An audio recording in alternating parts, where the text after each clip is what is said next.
ஓம் ஸ்ரீ குருப்யோ நமக. நன்றாக குருவாழ்க, குருவே துணை. பரபிரம்ம ருத்ரகாயத்ரி ஞானஸ்தலத்தின் நண்பர்களுக்கு வணக்கங்களும் வாழ்த்துக்களும். இந்த பதிவு தனுசு லக்ன நண்பர்களுக்கு வார பலன், அதாவது 7 நாட்களுக்கான பலன், மார்ச் 16 முதல் மார்ச் 22 வரை, சனிக்கிழமை முதல் வெள்ளிக்கிழமை வரை. இப்ப தனுசுக்கு 3ஆம் இடமான கும்பராசியில சனி பகவான், சுக்கிரன், செவ்வாய் 3 கிரகங்கள் இருக்கு. 4ஆம் இடமான மீனராசியில சூரியன், புதன், ராகு 3 கிரகங்கள் இருக்கு. 5ஆம் இடமான மேஷராசியில குரு பகவான் இருக்கார். 10ஆம் இடமான கன்னி ராசியில கேது இருக்கு. முதல் நாள் சனிக்கிழமை அன்னைக்கு, அதாவது மார்ச் 16ஆம் தேதி அன்னைக்கு ரோஹிணி நட்சத்திரம் மாலை 4:05 வரை நமக்கு சந்திரன் 8க்குடையவன் 6ஆம் இடத்துல சந்திரன் சொந்த நட்சத்திரத்திலேயே உச்சம் பெறுகிறார். அதனால இன்னைக்கு உழைப்புக்கு அதிக முக்கியத்துவம் தரக்கூடிய நாளாக இருக்கும். வேலை பளு இருக்கும். அதே நேரத்தில் வேலையினால் உங்களுக்கு நல்ல அங்கீகாரம் கிடைக்கும். சொந்த தொழில் செய்பவர்களுக்கும் வருமானம் நன்றாக இருக்கும். அனைத்து விதமான பணி சர்வீஸ்ல இருப்பவங்களுக்கு சிறப்பாக இருக்கும். மெயினா ஜாப் ஒர்க்கு, உணவு, உடை, மருந்து, விவசாயம், ஹோட்டல் பிஸ்னஸ், காய்கறி, பழங்கள், நீர்நிலைகள் சார்ந்த தொழில்கள் அத்தனையுமே சிறப்பாக இருக்கும். தொழிலுக்கு உகந்த நல்ல நாளாக நீங்கள் இதை கருதலாம். மறுநாள் மார்ச் 17ஆம் தேதி ஞாயிற்றுக்கிழமை மிருகஸ்ரீஷ நட்சத்திரம். மிதுன ராசியில சந்திரன் இருக்காரு. செவ்வாய் 3ஆம் இடத்துல அவிட்ட நட்சத்திரத்தில் இருக்கிறதுனால தைரியத்தை கொடுப்பாரு. அதே போல சிறு பிரயாணங்கள் போயிட்டு வரலாம், பக்கத்தூருக்கு போயிட்டு வரலாம் அப்படின்ற மாதிரி. சில பேருக்கு இடம் மாறுறதை பற்றி சிந்திக்க வைப்பாரு, வீடு மாறுறதை பற்றி சிந்திக்க வைப்பாரு. ஐடி லைன்ல இருக்கவங்களுக்கு ப்ராஜெக்ட் மாற்றங்கள் ஏற்படுறதுக்கு உண்டான வாய்ப்புகள், புதிய திட்டங்கள், செயல்பாடுகள் இதெல்லாம் இன்னைக்கு நடைமுறைக்கு வர்றதுக்கு சாதகமா இருக்கும். உறவுகள் சார்ந்த விஷயங்களுக்கு நன்மைகள் இருக்கும். குழந்தைகளோட குதூகலம், கணவன் மனைவி உறவு, கணவன் அதாவது திருமணத்திற்காக வரன் பார்க்கறது, சுப நிகழ்ச்சிகள், இதுக்கெல்லாம் சாதகமாக. அதாவது நமக்கு பொறுத்த வரைக்கும் சந்திரன் தொழிலுக்கு நன்றாக இருக்கிறது, செவ்வாய் உறவுக்கு நன்றாக. மறுநாள் திருவாதிரை நட்சத்திரம் திங்கட்கிழமை மார்ச் 18ஆம் தேதி. இது மாலை 6:10 வரைக்கும் இருக்கு. ராகுனுடைய நட்சத்திரம். ராகு 4ஆம் இடத்துல போயிட்டு இருக்காரு, புதன் நட்சத்திரத்துல. புதனும் கூட சேர்ந்திருக்காரு. அதனால உற்பத்தி சார்ந்த துறைகள், ஹார்ட் ஒர்க் பண்றது, கொஞ்சம் டஃப்பான ஒர்க்குகளை எடுத்து செய்கிற விஷயங்கள் இதெல்லாம் சாதகமா இருக்கும். பெரிய பெரிய கனரக வாகனங்கள் இயக்கிறது, இது சார்ந்தது, ரியல் எஸ்டேட்டு, கன்ஸ்ட்ரக்ஷனு, பெரிய கன்ஸ்ட்ரக்ஷன்கள் இதெல்லாம் சாதகமாக நடக்கும். தொழிலுக்கு கூடுதலான ஒரு பவரை கொடுக்கக்கூடிய நல்ல நாள். சொந்த பந்தங்களில் சின்ன சின்ன சஞ்சலங்கள், மன சஞ்சலங்கள் போயிட்டு இருக்கும். திருவாதிரைன்ற நட்சத்திரத்துல சந்திரன் இருக்காரு. சதயம்னு சொல்லக்கூடிய இன்னொரு ராகுனுடைய நட்சத்திரத்துல சனியும் சுக்கிரனும் 3ஆம் இடத்துல இருக்காரு. இந்த 3ஆம் இடத்துல சனியும் சுக்கிரனும் என்ன பண்ணுவாங்க, நம்முடைய புதிய செயல் திட்டங்களை நடைமுறைப்படுத்துவாங்க. அப்போ ஒரு மாற்றி செய்யறது, இடம் மாற்றி செய்யறது, ஃபீல்டு மாற்றி செய்யறது, பல யோசனைகள் வர்றது, இதெல்லாம் இன்னைக்கு நடக்கும். அதன் மூலம் உங்களுக்கு தொழில் அபிவிருத்தி நன்றாக இருக்கும்.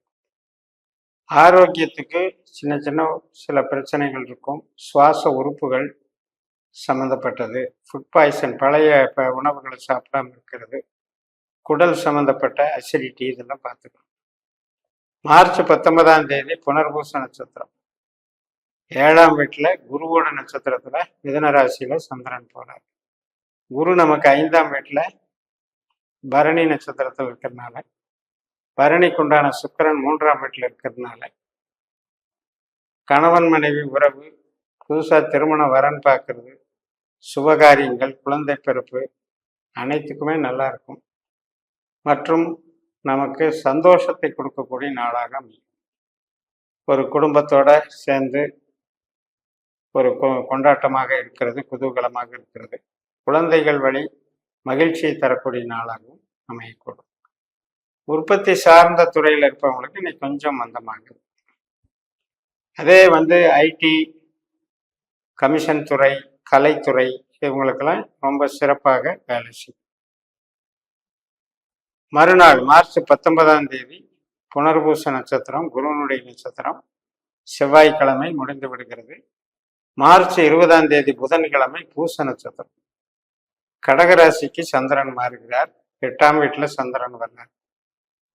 பூசம் என்பது சனியினுடைய நட்சத்திரம். சனி நமக்கு 3ல் இருக்கிறதுனால 8ஆம் இடத்தினுடைய பாதிப்பை நம்ம அடையாத வரைக்கு பார்த்துக்குவாங்க.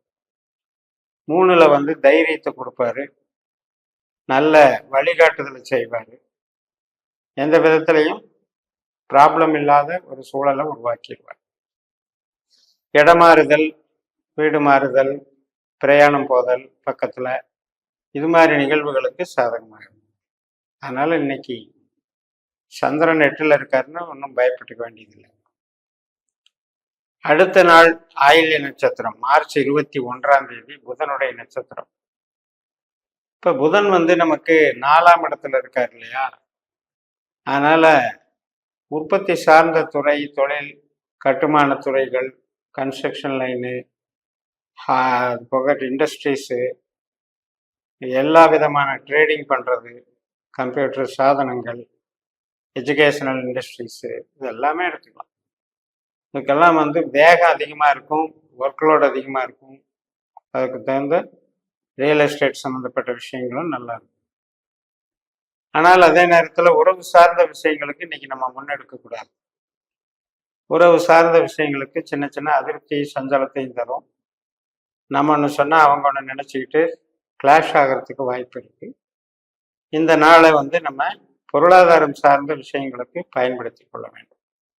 கடைசி நாள் மார்ச் 22 மக நட்சத்திரம். சந்திரன் சிம்மராசிக்கு வந்துடுறாரு. மகம் என்பது கேதுவனுடைய நட்சத்திரம்.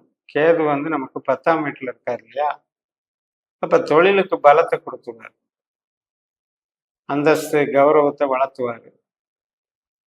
அது போக நமக்கு வேலை பார்க்குற இடத்துலையும் ஒரு அங்கீகாரம் நல்லா இருக்கும். ஸோ சர்வீஸில் ஒரு புகழை கொடுக்கறதுக்கு நல்ல காலகட்டம். இந்த நட்சத்திரத்தன்னைக்கும் உறவுகள் சார்ந்த விஷயத்துக்கு அவ்வளவு சிறப்பாக இல்லை.